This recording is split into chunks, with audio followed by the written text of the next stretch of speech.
बातमी लातूरची। लातूर जिल्ह्यामध्ये पावसाने पुन्हा एकदा दडी मारली आहे, त्यामुळे शेतकरी मोठ्या संकटात सापडलेत। सुरुवातीला झालेल्या पावसानंतर शेतकऱ्यांनी पेरण्या पूर्ण केल्या होत्या, मात्र आता पावसाने उघडीप दिली आहे, त्यामुळे शेतातील ओलावा संपलाय आणि कवळी पिकं सुकू लागली आहेत। त्यामुळे शेतकरी आता चिंतेत गेलेत। दरम्यान शेतीच्या बांधावरून आढावा घेतलाय आमचे लातूरचे प्रतिनिधी संदीप भोसले यांनी। पाहूयात।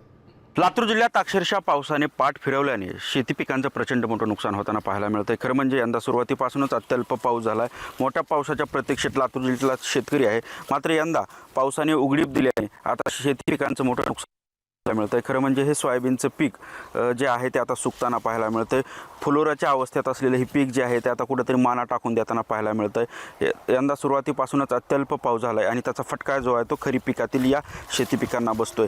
जेवढे फुल होते तेवढे फुलं सगळे गळती झाले आहेत सर।